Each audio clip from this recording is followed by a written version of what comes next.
Who is your ideal listener? Who will be getting the most value out of your podcast, and how can you tailor your content to support their specific needs? Charlie Dice hosts Off Leash, a podcast for DINKWADs, as well as 2 other podcasts. After launching the podcast previously under her brand name, she actually pivoted and rebranded the podcast to zero in on the dual income, no kids with a dog community, a community that she knows very well. And in this episode, we learn how she was able to craft a podcast for a very specific community that is largely untapped within podcasting, and the benefits that this has brought to her and the community. We cover in this episode finding an untapped podcast niche and how niche should you go, how to monetize a podcast with a small audience, the challenges and benefits of hosting multiple podcasts, tech tips for new podcasters, how to find podcasts to guest on, and more. If you're building a podcast for a niche community or you want to dial in your listener base, then this episode is for you.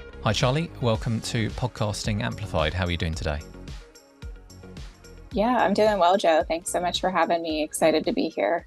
Yeah, thanks for coming on. So Charlie Dice hosts Off Leash, a podcast for DINKWADs. Her mission is to build a community of child-free pet parents who are proud of the life they built. So for anyone who's not familiar with the term, can you give us a quick description of the term DINKWAD and what that means, and why you decided to focus your podcast on this community? Yeah, absolutely. So I think a lot of people, or at least maybe most people, are familiar with the term DINK now, which is dual income, no kids. And then the WAD on the end is just with a dog, or in my case, dogs. So it's essentially, it's a whole community of us out there that either, chose not to have children or tried to have children and couldn't, but we do have this income and this support, from our partners that we want to use in other ways because we don't have children. And so the podcast, I started it because there's not a lot of people talking about it, and there's not a huge, way to both find information about other people in the community, as well as to just kind of talk about, the joys and the struggles of pet parenthood, and then, the social stigmas that come along with not having children, but wanting to use discretionary income on animals. So there's a whole niche that goes into the niche, so to speak. And I wanted to bring that to the forefront. Yeah. So what's the response been so far? I can see that you launched earlier this year, April time. So you had a couple of months to put out a few episodes. Have you found that niche is sort of after more content then? Yeah, the response, like you said, it's still a fairly new podcast, but I've been in kind of the DINKWAD space on social media for, a while now, and the response has been really good. And I've had a lot of people just come up to me and thank me for just bringing a voice to it. Because again, it's hard to meet people, particularly in such a niche space. And so the podcast has really given them an outlet to go listen to it, but also when they start kind of going down the rabbit hole of my links and things, to also find other people within it to just talk to. So the response has been really good. And I know it's something that is not going to resonate with everyone, but that's kind of the point. And so it's also funny to just kind of listen to people outside of the community try to figure out, what exactly this is and what these people are all about. So. Cool. And I noticed that when you reached out to come on Podcasting Amplified, the podcast went by a different name. And what made you change your mind and sort of pivot halfway through?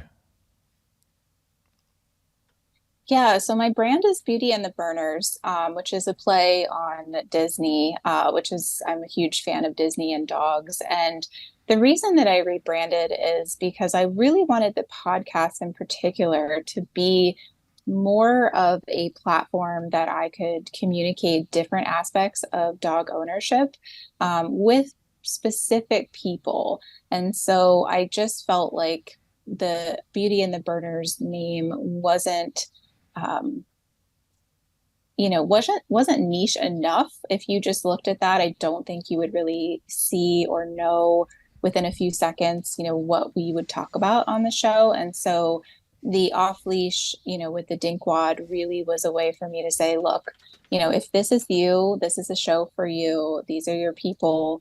Come listen, come build a community. And that's why I rebranded. Yeah, I like it. It is very clear who it's for. I mean, you've got the subtitle on there as well, so it's Off Leash, a podcast for Dinkwads. So you've got the kind of clever short name, but then also just to make sure people know that they're in the right place as well. So what's the plan for the podcast? So you've released sort of a few episodes this month so far, a couple of episodes, and they're all very short, aren't they? They're sort of 6-7 minutes so far. Is that the plan going forward? Was there a reason why you chose to use that short format?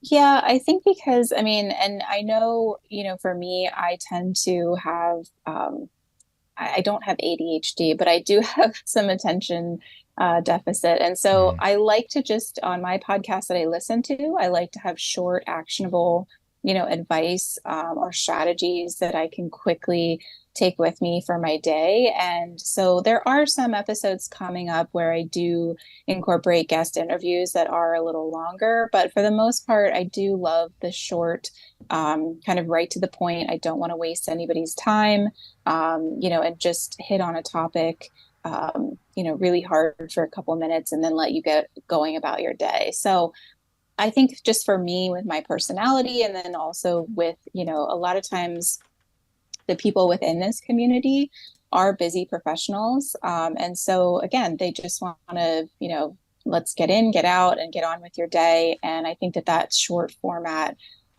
works really well for this community. Nice. Yeah. I mean, just doing a quick search on Spotify, I can only see one other podcast with the term Dinkwad in the title. I'm not sure if that is the case, but at least through search, which is a good place to be in for your discoverability. There is one other, but it doesn't seem really focused on anything to do with dogs as well. So have you found that that's been helpful, having such a tight niche in terms of getting people to respond and listen to the podcast? Or do you think it's been more tricky because it's such a specific niche? Yeah, no, I found that it's been more helpful. I know, the whole old adage of the riches are in the niches. I know we're saying niches, but yeah, it's been really helpful because people know exactly what they're getting. And I appreciate that too, when I'm searching for different topics that I want to know about. I don't want something so generalized. I really, if I'm searching for something on YouTube or Google, or even through podcasting, I want something that's going to speak directly to my problem and directly to who I am as a person. And so I've found that it's been actually more helpful to be so niche down than just generalized. And like you said, with your search there, I had done the search, myself before rebranding. And I do get a lot of people that come up to me either through social media or in person and say, like, I've never, I don't know of anybody else doing this. I've never heard of this before. And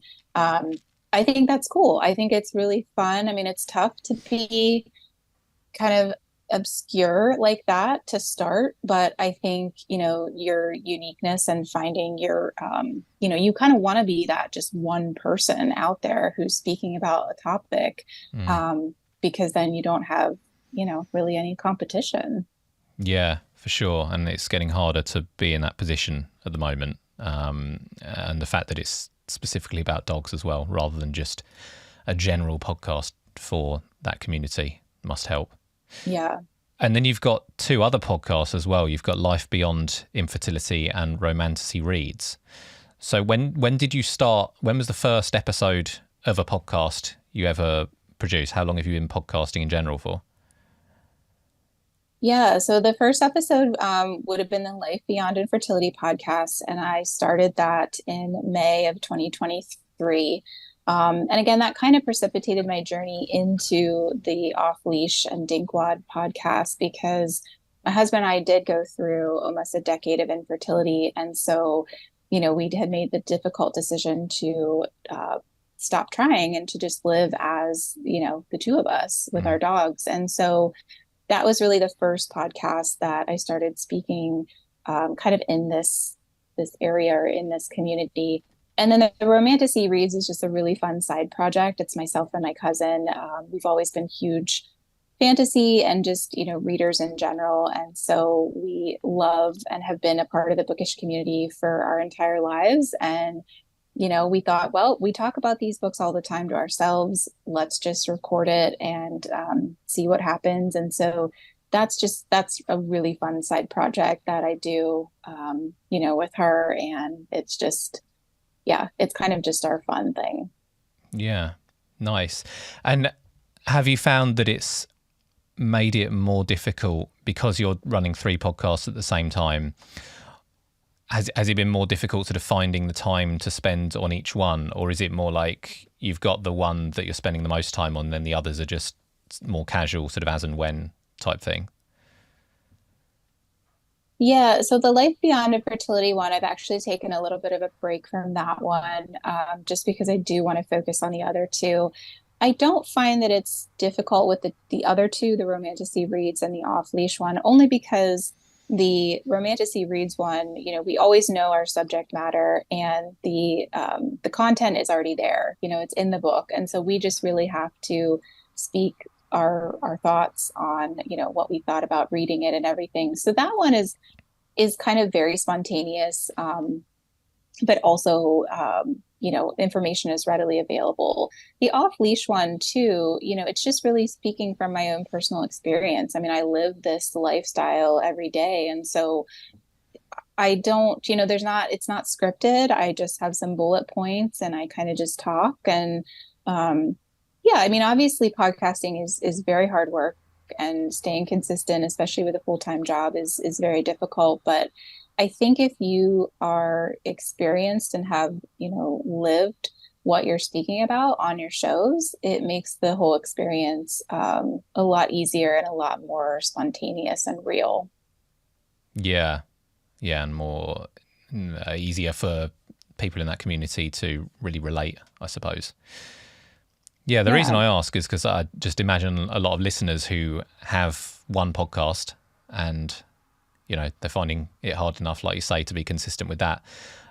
Might be thinking, how are you supposed to run three podcasts at once? But it makes sense if you've taken a break to focus. And do you think if one of them took off and got really popular that you'd sort of put all in on that one, or are you sort of really attached to the Romantasy Reads podcast as well?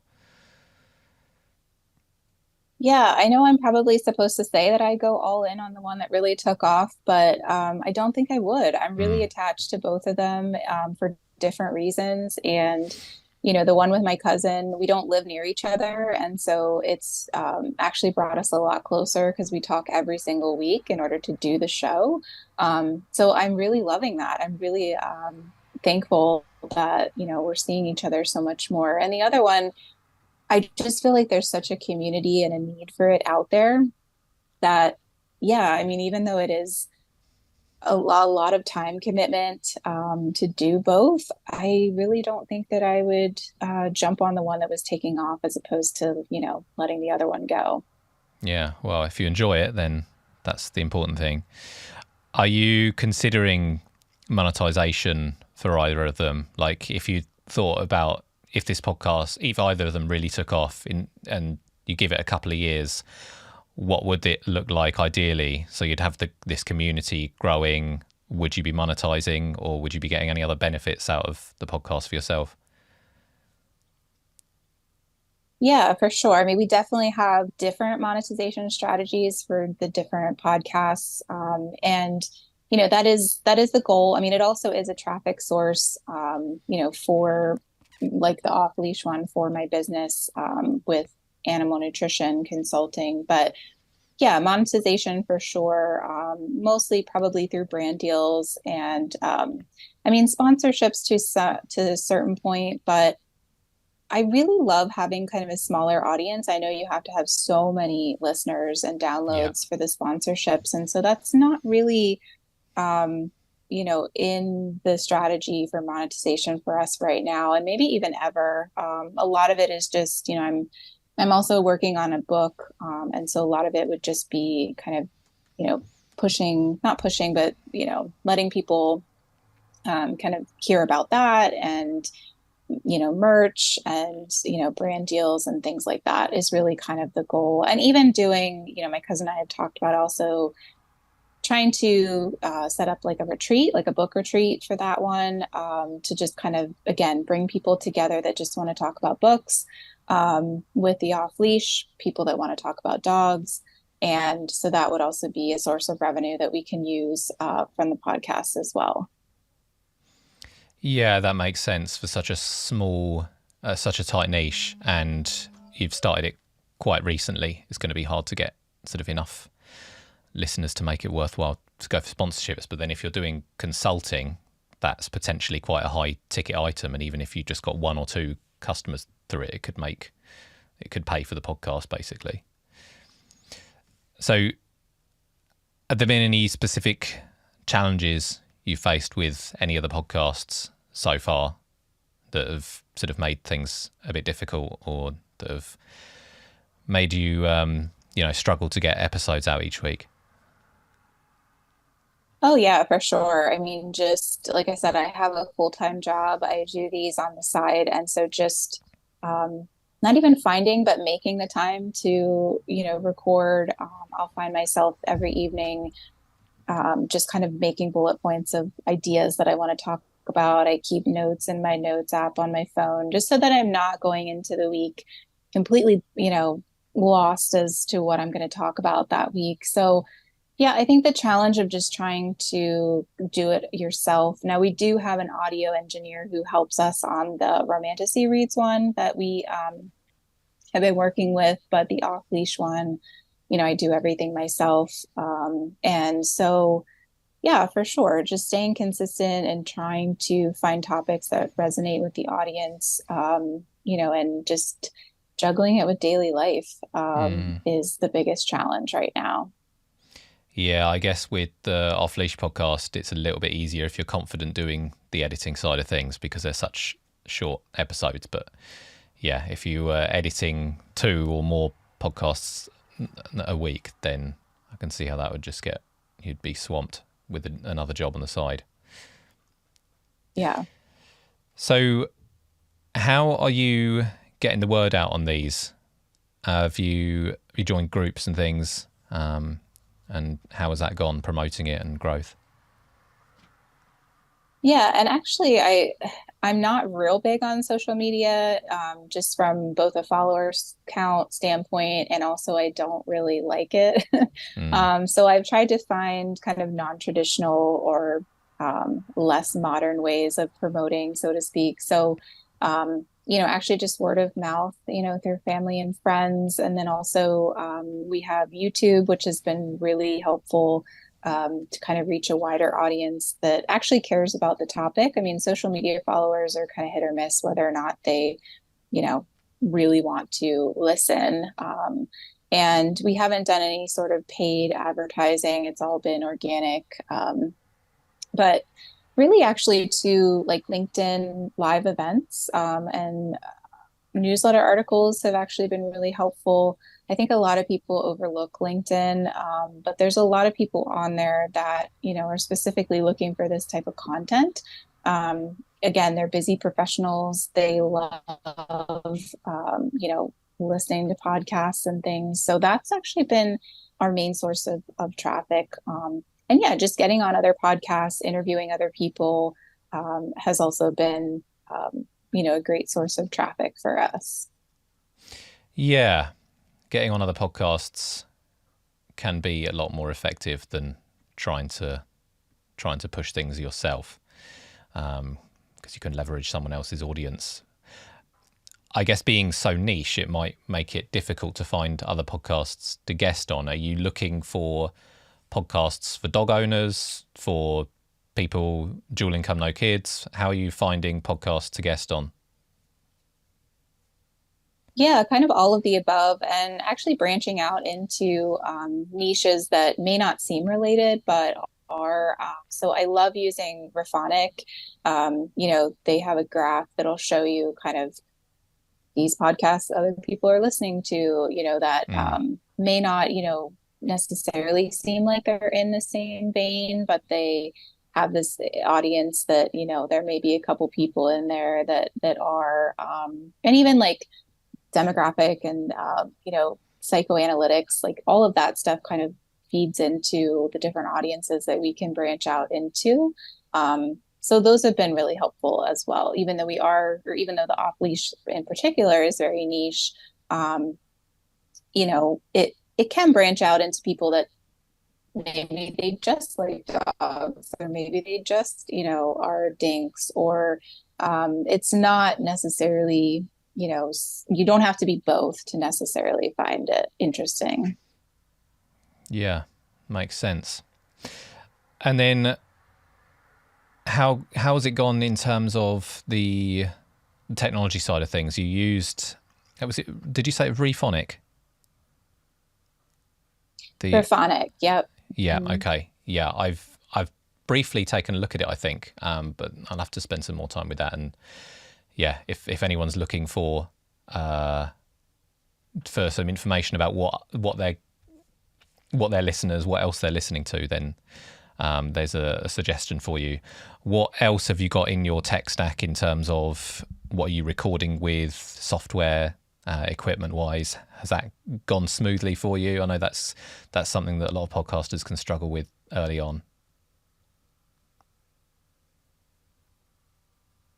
Yeah, so I try to keep it really simple because I don't have a tech background. I don't have an audiovisual background. So I have I think it's the Samson Q2U microphone off Amazon. I think it's like $80. I just have a $35 headphones that, use my laptop to record. I do have Riverside and Descript. Descript is probably my favorite just because it does do that speech to text recognition. And so you can edit, basically like you're editing a Word document. So it goes Yeah, much faster than trying to find all the ums and ahs and blank spaces. So that is probably my favorite tool, tech wise. And then Riverside, because I live in the boonies and so my internet is not always great. So that affects sound recording quality, but Riverside is able to upload the recordings, as kind of studio quality sound. So those two are probably my favorite tech tools, in addition to Raphonic, which is for marketing and finding other podcasts.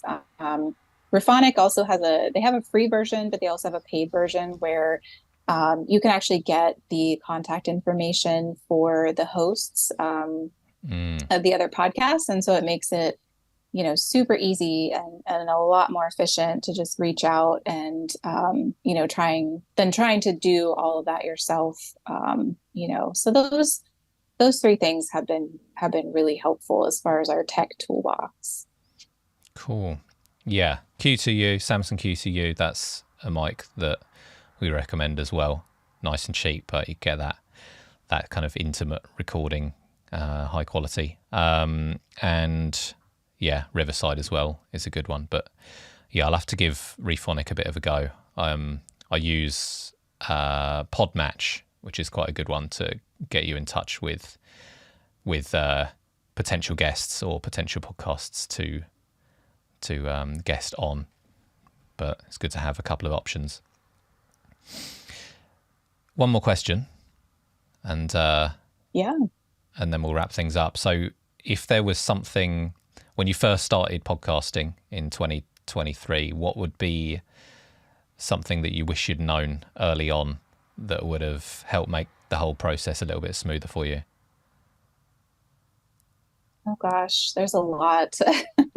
I mean, Go for it. I know we said it before we started recording, but I found your YouTube video is really helpful. I've also been a big fan of like Pat Flynn. He has some really great podcasting videos. I think just doing more research as I was doing it. I don't want to say to people, do more research before you get started. I really think that you should just get started because that's really the best way that you're going to learn.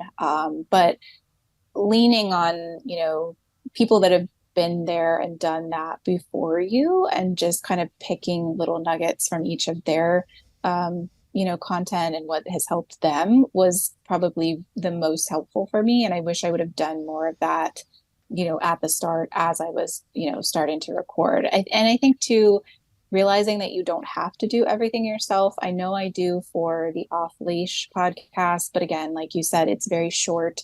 It's not very technical. It's just me, talking. But if you do want to add in, kind of those voiceovers and audio effects and things like that, like there's really economical ways to have somebody help you with that. And so I really would recommend just doing that. It's going to be worth it, for your time and your sanity to just have somebody who already knows what they're doing. Just take that and run with it so that it's one less thing on your plate. Cool. Love it. So do your research, get help, but don't let it stop you from getting started. Absolutely. Yeah. Cool. Well, I really appreciate you giving your time to our listeners. So thanks for that, Charlie, and all the best with the podcast. So the 3 podcasts can be found anywhere you get your podcasts. If you just search the word DINKWAD or Off Leash, it comes up, which is always good. Makes it easy to find. And then, your other current podcast is Romantasy Reads. So if anybody's has an interest in romantasy novels, then it's worth having a listen to that one as well. Is there anywhere else people can connect with you personally? Yeah, they can find me on YouTube. The YouTube channel is Beauty and the Berners, or we also have the Romantasy Reads YouTube channel. And then my website is beautyandtheberners.com. Cool. And we'll have the links in the show notes. Well, thanks again, Charlie, and all the best with your podcasts. Yeah, thank you so much. I appreciate it. Thanks for listening to Podcasting Amplified. If you enjoyed today's episode, don't forget to follow or subscribe on your favourite podcast platform. We'll be back next time with another conversation offering more insights to take your podcast to the next level and help you to achieve success. Happy podcasting.